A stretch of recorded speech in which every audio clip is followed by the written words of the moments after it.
10th class का पहला chapter nationalism in Europe को रिवाइज करा रहे हैं।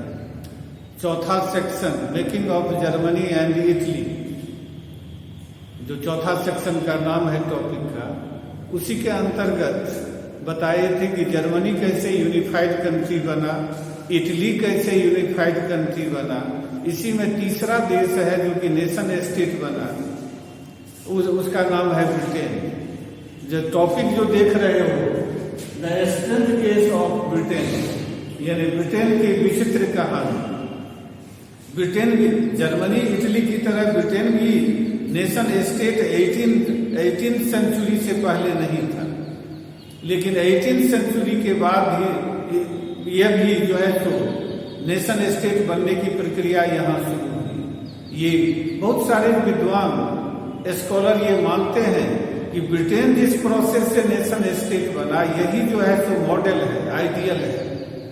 इसीलिए उन लोगों की नजर में ब्रिटेन का प्रोसेस जो था नेशन स्टेट बनने का, वो आइडियल प्रोसेस था।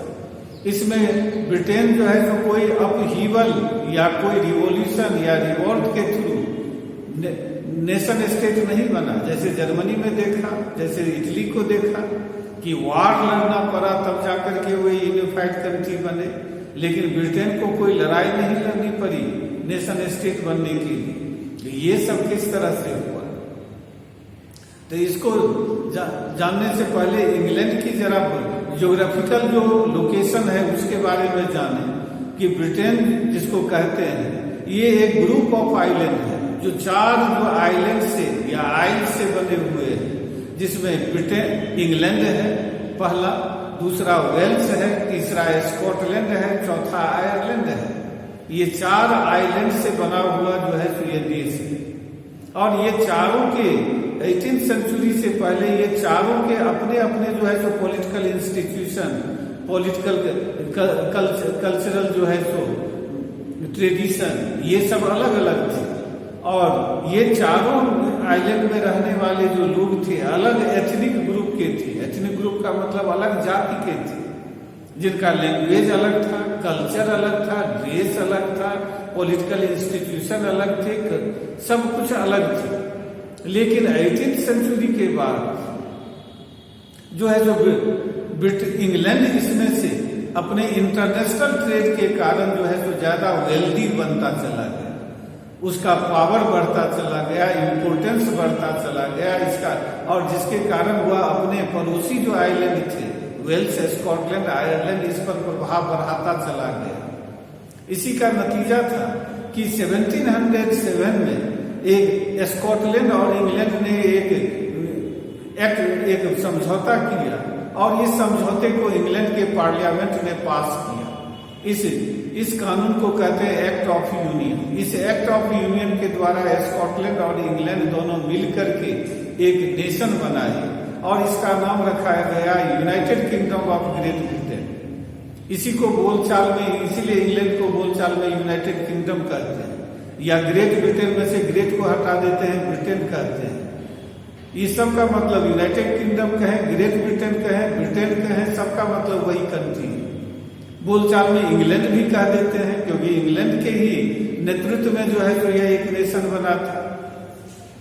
तो ये सबसे पहले स्कॉटलैंड और इंग्लैंड मिलकर के एक नेशन स्टेट बनाई, और उसके बाद इंग्लैंड ने अपने लैंग्वेज, अपने कल्चर, अपने पॉलिटिकल इंस्टीट्यूशन, इस सब को वहां बढ़ाना शुरू किया।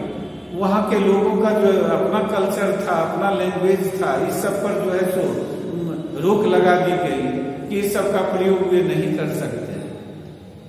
जो कैथोलिक लोग जो स्कॉटलैंड के हाईलैंड में रहते थे, उनको जबरदस्ती जो है तो उन पर जो इंग्लिश लैंग्वेज थोपा गया। बहुत सारे को जो है तो जो मानने के लिए तैयार नहीं थे इंग्लैंड के डोमिनेंस को, उनको जो है तो वहां से भगा दिया गया, और वे सब अमेरिका चले गए। उसके बाद वेल्स नाम का जो तीसरा जो आइलैंड था, वह अपने आप ही जो है तो इंग्लैंड में शामिल, इस यूनियन में शामिल हो गया। और इस तरह ये तीनों मिलकर के एक नेशन स्टेट बना लिया। अब बारी थी आयरलैंड की, लेकिन आयरलैंड की स्थिति अलग थी। वेल्स, स्कॉटलैंड और इंग्लैंड में ज्यादातर प्रोटेस्टेंट क्रिश्चियन रहते थे, जबकि आयरलैंड में ज्यादा आबादी जो है कैथोलिक क्रिश्चियन की थी और वो इंग्लैंड में शामिल होना नहीं चाहते थे। लेकिन ब्रिटेन ने जो है जो आयरलैंड के जो माइनॉरिटी में प्रोटेस्टेंट थे उनको जो है तो अपना सपोर्ट करना शुरू किया और उसके सपोर्ट ब्रिटेन के सपोर्ट से आयरलैंड के प्रोटेस्टेंट वहां डोमिनेंट हो गए। पॉलिटिकल कंडीशन में उनका बहुत ज्यादा प्रभाव पड़ गया, जिसके विरुद्ध 1798 में उल्फ टोन नाम के लीडर, जिनका आयरिश मैन नाम की पार्टी थी, उसके नेतृत्व में जो है तो रिवोल्ट किया गया, लेकिन इसको दबा दिया गया और 1801 में आयरलैंड को जबरदस्ती जो है तो इंग्लैंड ब्रिटेन में शामिल कर लिया गया। इस तरह चारों जो है आयरलैंड मिल करके एक नेशन स्टेट बन गए। तो इस तरह ब्रिटेन की जो है तो एक नेशन स्टेट की एक कहानी थी। अगली क्लास में अगला टॉपिक बताएंगे। क्या